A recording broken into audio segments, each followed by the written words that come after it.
Good evening, my dear students.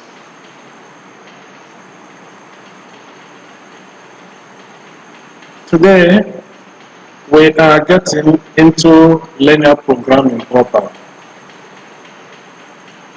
This is Ss1 Mathematics. Specific objective: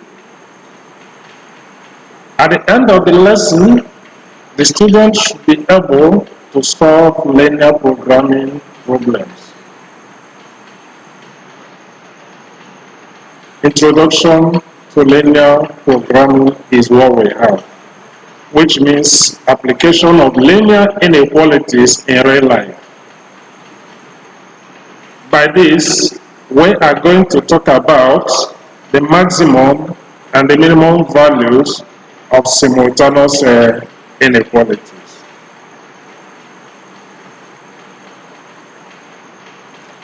Linear programming is the process of applying various linear inequalities to some situations and finding the best values that can be obtained under those situations. An example is taking the limit of materials and labor and determining the best production level for maximal profit under those conditions. If you don't understand this spoken English language, you simply listen to me. What we mean here is, you students know about our Jersey-based bread. Very many of you go to the shop during break to buy bread, some buy donuts. So you have observed that in the shop, they used to sell some breads 300 naira, some of them 200 naira. There's one of 100 naira, and there used to be donut there too. You find out that all those products are made of flour. Assuming there are more than one brand of flour used there, or there are some persons employed, you find out that if they are to make breads there, baking bread,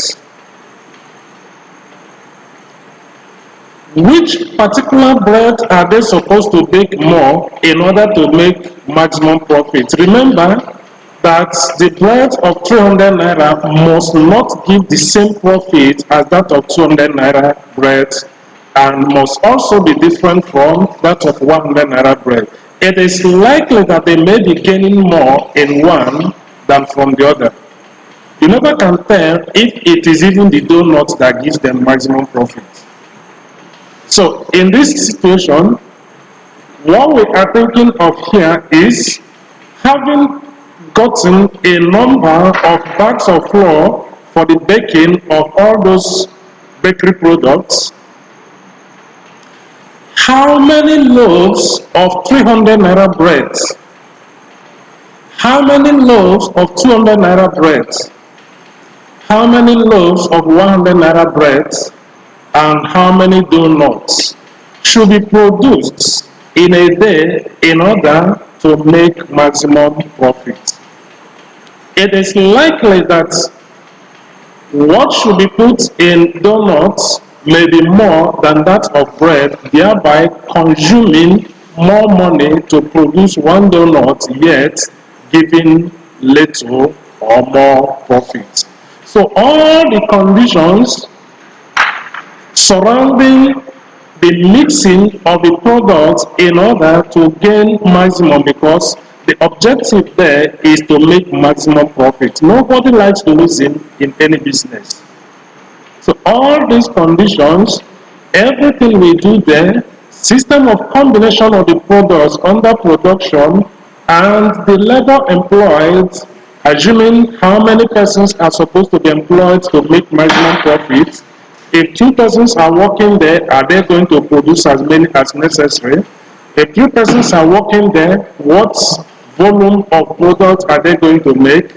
But remember that because the limit of products in a day is somewhere, it is not necessary to employ too many persons because they have to be paid from the profits made. If the worker's salaries exceeds the profit made, there is total loss in that company. So there are many things that need to be optimized there. The number of workers to be employed, the number of bags of flour to use, and the number of 200 naira, 300 naira, 100 naira bread to be baked in a day. What we do there in order to optimize the whole system is what we call linear programming. Some other things like that, in some other companies, there are companies that may be producing biscuits and cornflakes. You have to know that both of them do not give equal profits. So, consider Fanta, Coke, and Sprite by Coca-Cola. If you watch some trailers that carry those products, you'll find out that in most cases, because children prefer Fanta to Coke, that the volume of Fanta that can be found in a single trailer is usually more than that of Sprite and Coke respectively. So, the system of production used there is usually aimed at getting maximum profit in order to limit losses. So we carry on. We say linear programming is an area of mathematics called optimization technique, used every day in the organizations and allocation of resources, just as I have explained. So we shall start by finding the maximum and the minimum of some objective functions subject to certain external constraints. So what we mean by objective function is the leading factor under which everything is controlled. For example, it says find the maximum and the minimum value of the objective function z defined as 3x plus 4y under some conditions, which means subject to the constraints.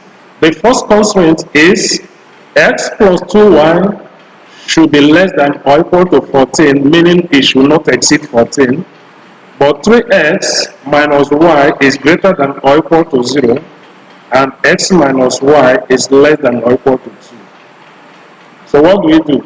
What we need to do here is to represent these three inequalities on the Cartesian graph and pick the points of intersection of each of them, which means the values of x and y respectively at each vertex, and then substitute the values here in order to get out what z is going to be. So we carry on. You have already known how to plot the Cartesian graph of inequalities, but we shall still continue the way we used to do it here. So we say, solution, we plot the constraints on the Cartesian axis as we used to.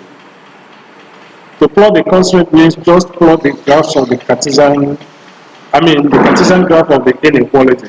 The first one says x plus 2y is less than or equal to 14. Remember, we want to find where to mark x or y on the Cartesian axis in order to draw a line representing the inequality onto which we shall do what we call the shading. Remember here, we shall always be using the outside boundary shading in order to leave the visible region open for visibility. Proper visibility is what I mean. So, along the y-x-axis, the value of y becomes 0. So we represent this y by 0, and 2 multiplying 0 is 0, so that we shall get x plus 0 to be less than 14, showing that x is less than, x plus 0 is less than or equal to 14, showing that x is less than or equal to 14. In the same inequality, if we repeat it here and we want to find where we are going to stand on y, we shall take x to be 0, meaning that 2y is less than or equal to 14. When we divide through by 2, we get y to be less than or equal to 7. So what do we do? We mark where y is 7, mark where x is 14. These signs of inequalities will lead us on how to do the shading, as we have taught you before. So we continue.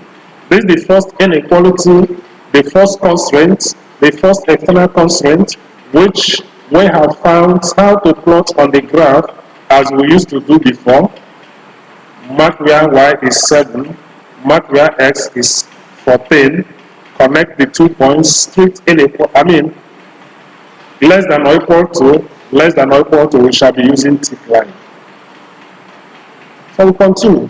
The second constraint, it says 3x minus y is greater than 0. There's no number here except 0. So we simply write that adding y to both sides gives that 3y is greater than or equal, 3x is greater than or equal to y. So what do we do? So we say considering the equality, consider the equality sign. You can see that x and y are in the ratio of 3:1. And that means that 3 times the value of x will give us a corresponding value of y. So the meaning is that whenever x is 1, y is supposed to be 3. So that they can be equal. Remember, 1 multiplying 3 is 3. And 3 multiplying 1 is 3. So for x, for the value here to be equal to the value here, we multiply this by 1 and multiply this by 3. That's what we mean by if x is 1, y is 3. What does it mean? Multiply this by 3 to get this. So whenever x is 2, y is going to be 6, which means 3 multiplying 2. We continue like that. So we are going to draw a line using when x is 1, y is 3, and when x is 2, y is 6. We put it on the graph and draw. Remember, equality is defined here, so we are using a tick line instead of dotted line. The third constraint says x minus y is less than or equal to 2. So if we choose to find a value for x, we represent y by 0, showing that x is less than or equal to 3. X is less than or equal to 2. That's the range of values of x here. X less than or equal to 2. Go to the y. If we want to find a value or range of values for y, we represent x by 0, showing that minus y is less than or equal to 2. If minus y is less than or equal to 2, we want y, not minus y. So what do we do? We divide through by the coefficient of y, which is minus 1. And recall that we said that once you are dividing by a negative number, the sign of inequality reverses. So when we divide this by minus 1, we get y, and it will automatically reverse this to greater than or equal to. Dividing 2 by minus 1 will give us minus 2, showing y is greater than or equal to minus 2. This thing and this thing, they are used to show you the direction of shading of the inequality. But remember that we are considering outside boundary shading, which means opposite of what we're supposed to shade is what we shall be shading to leave the visible region open. Remember, x is less than or equal to 2, y is greater than or equal to minus 2. All the values, as you are reading and working on this, you should be writing down all these things. You yourself need to plot the graph of all the values we have here. At the end, you are supposed to get something like this.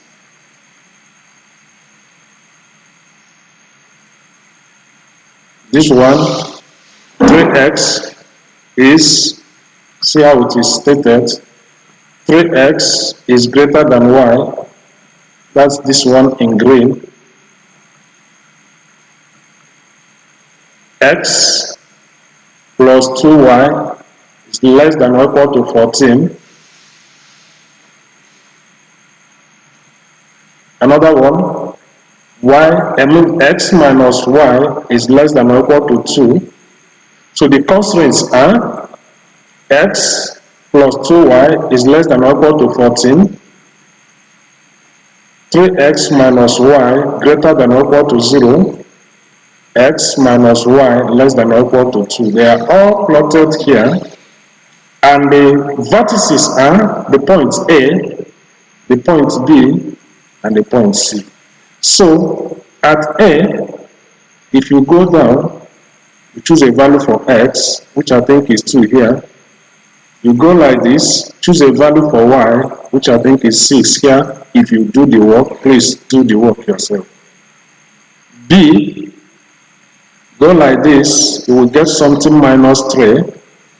And go up like this, you get something minus 1 on x. So x will be minus 1 there, and y will be minus 3.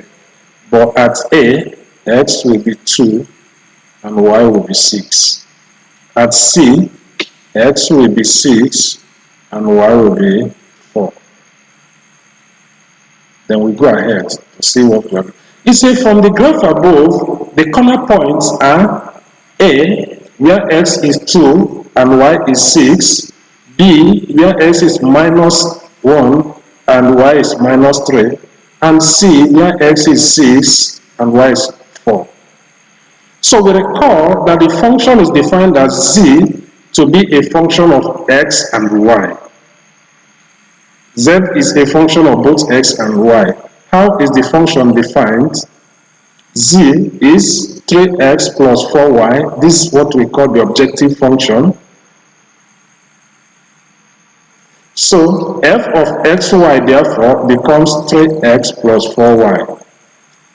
Whereas f of a means f of 2, 6, where x is 2 and y is 6. Where x is 2 and y is 6.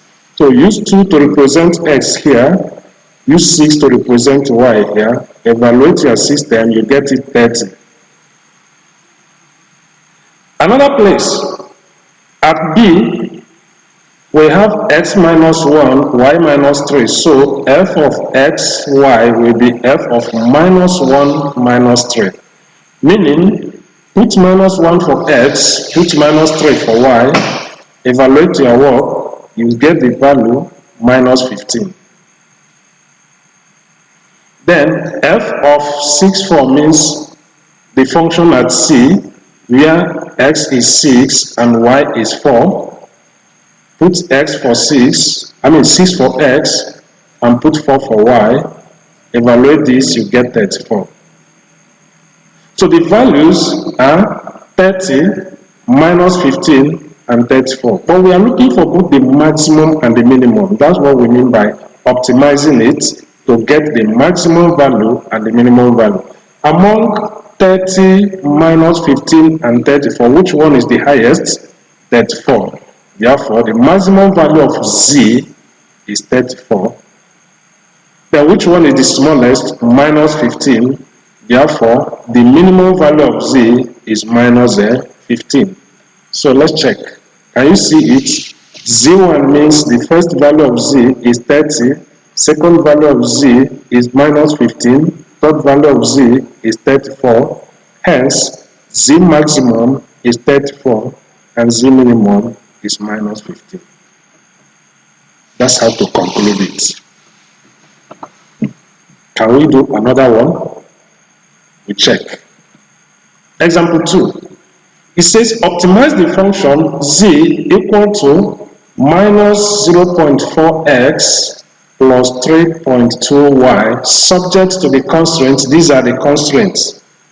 X is greater than or equal to 0, y is greater than or equal to 0, x is less than or equal to 5, x plus y is less than or equal to 7, then x plus 2y is greater than or equal to 4, then y is less than or equal to x plus 15. What do we mean? Just plot all these values the way we used to do it on a Cartesian graph and pick the corner points.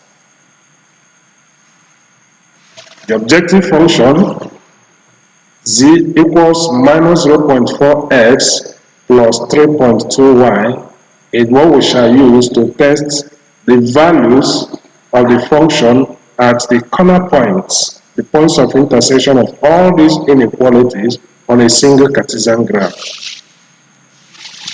Already, we can just plot this because we have already known the range of values of x. It ranges from 0 and above, y ranges from 0 and above here, but this one says x should not exceed 5.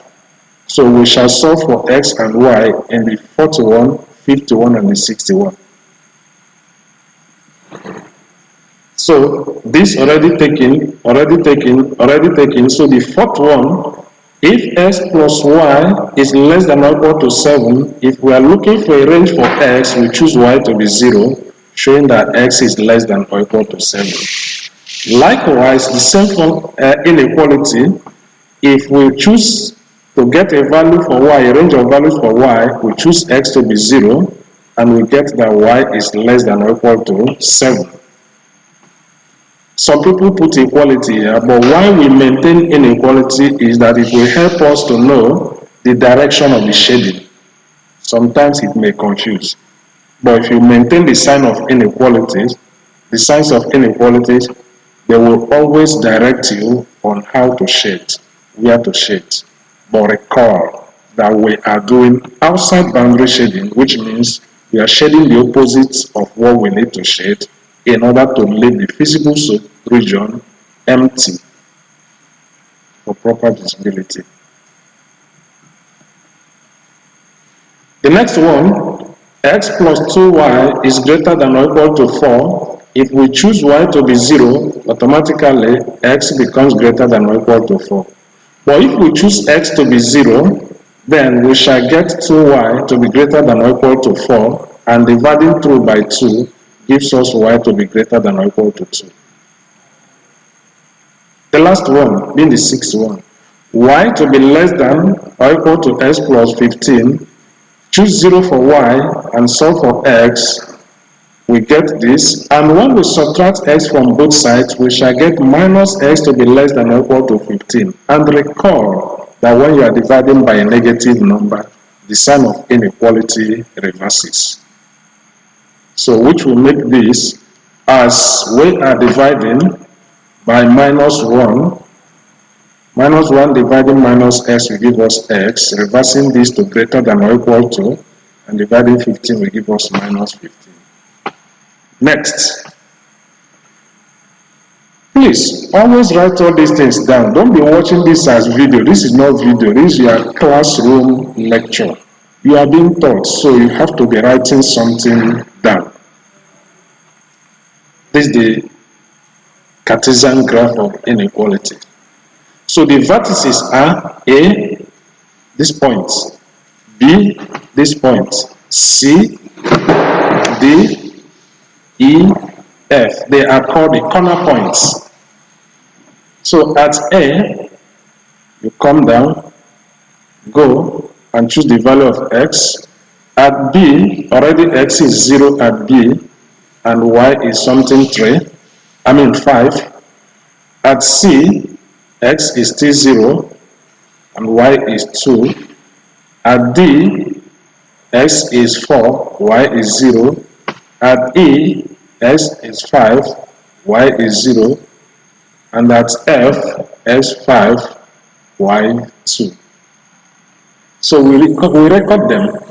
You see from the graph above, the corner points are 1, 6, 0, 5, 0, 2, 4, 0, 5, 0, 5, 2.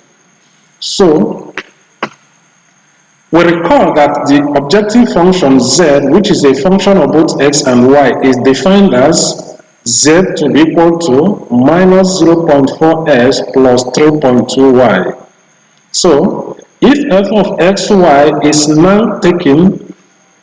now defined as originally minus 0.4s plus 3.2y, then we check the value at 1, 6, where x is 1 and y is 6. Put in values x, y 6. If we put in the values, put this for x, put this for y, open bracket, multiply out and put up everything, we get 18.8. 18.8 here. So, but when x is 0 and y is 5, we put 0 for x, we put 5 for y, we get our result to be 16. When x is 0 and y is 2, we put 0 for x, put 2 for y, multiply out, we get our answer to be 6.4. When x is 4 and y is 0, these are the corner points. That's at D. We get x to be 4, y to be 0. Our result becomes what? 1.6. At x equal to 5 and y 0, we put x to be 5, y to be 0. Our result becomes what? Minus 2.0. When x is 5 and y is 2, we put 5 for x, put 2 for y, we evaluate and get 4.4. In conclusion, we list all the values.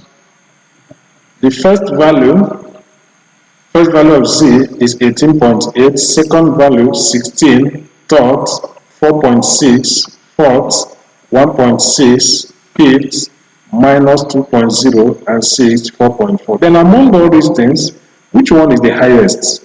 It is 18.8, so maximum value of Z is 18.8, and the smallest is minus 2, which means minimum value is minus 2.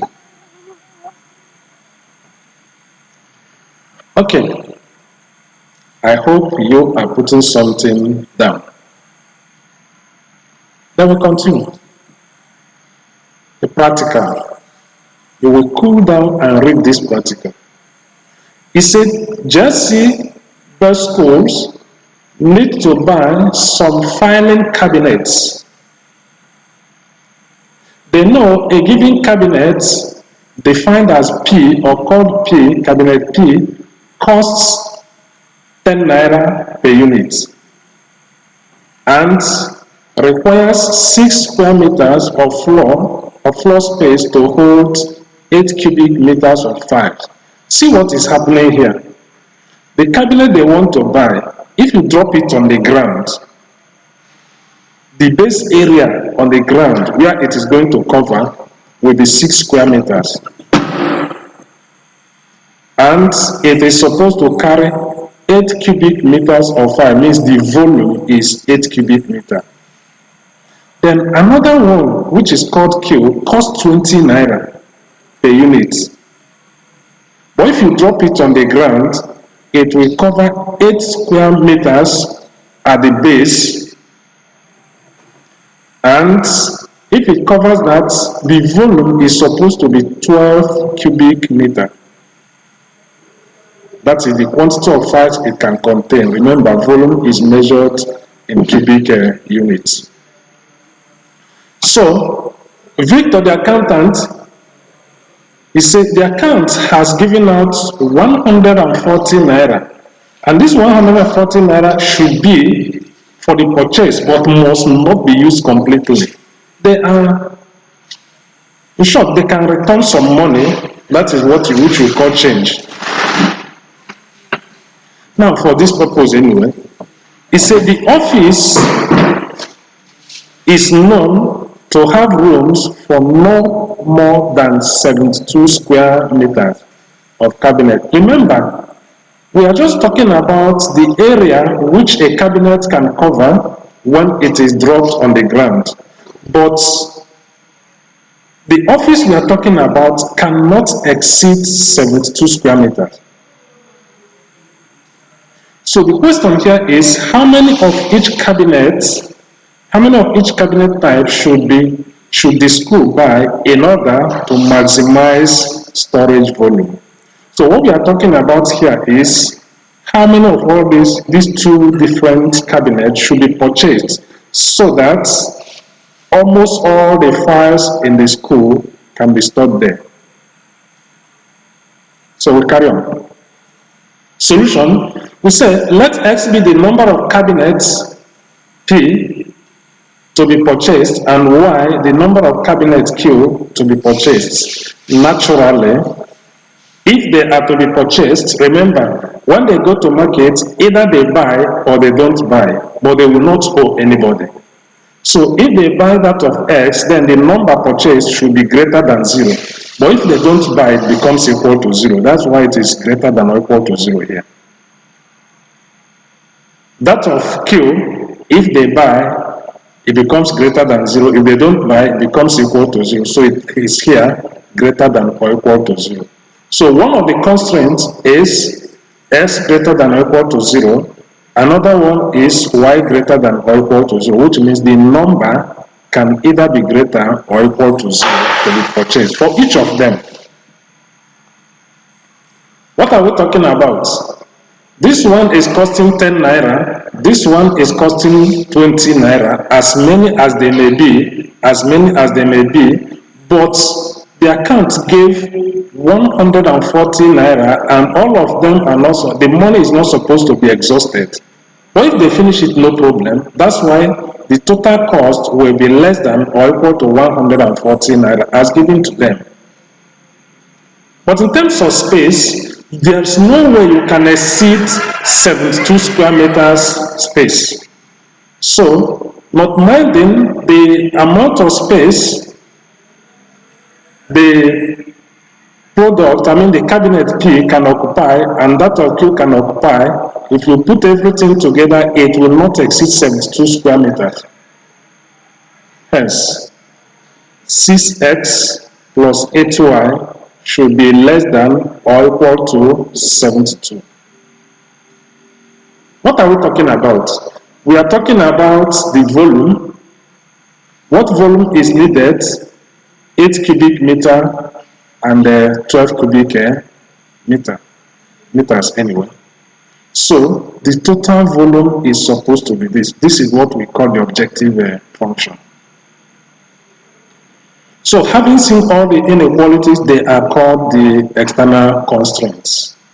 So we plot them on the graph the way we used to be. State the first one, 10x plus 20y is less than or equal to 140.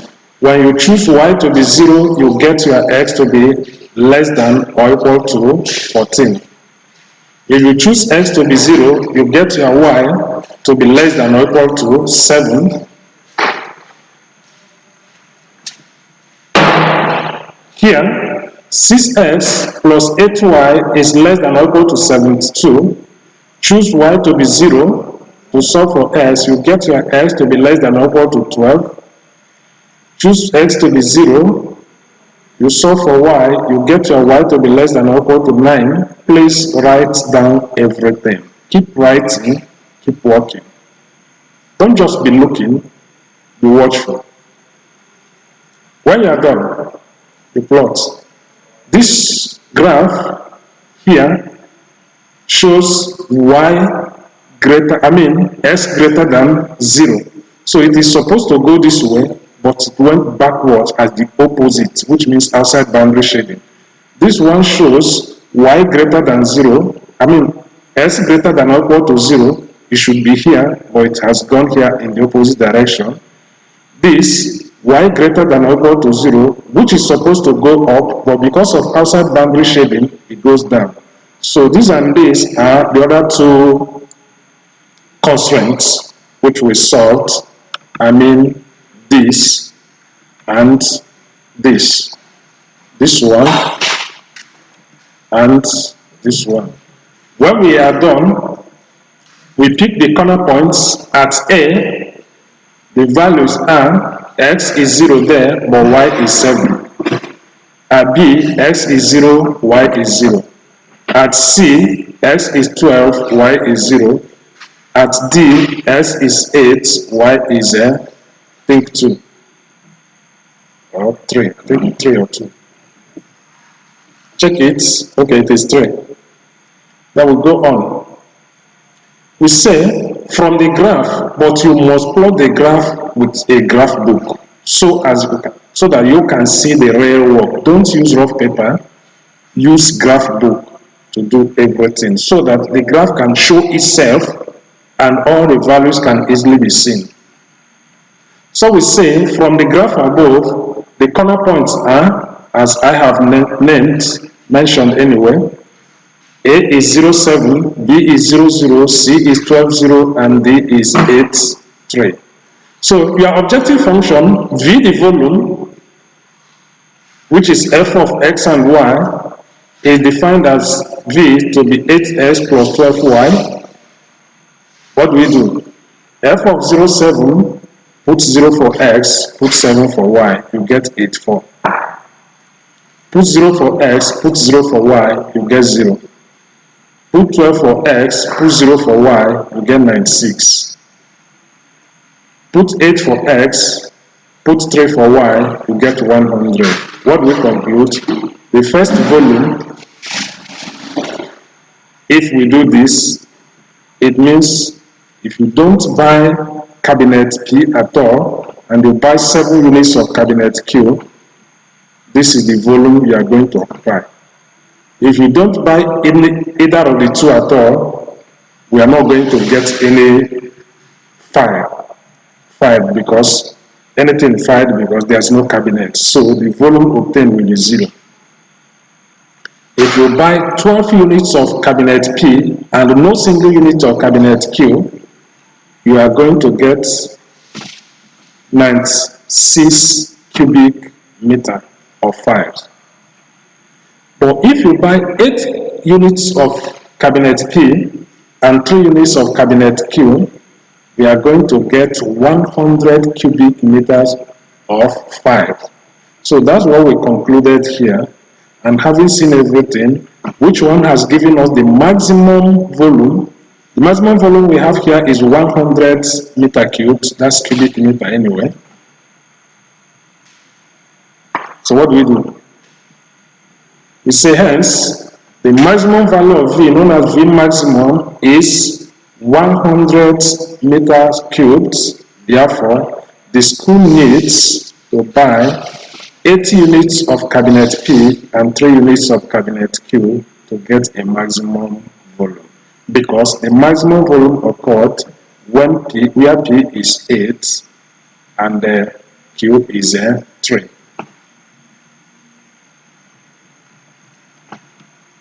Assignment. The assignment we are giving you here is you go through this work one time and another. Make your notes out of it, then try to solve the solved problems. Remember, I said try and solve the solved problems right in here again in an exercise book using another graph book, and check if you can get it clearly understood. Please do it. Thank you very much. God bless you. Good night.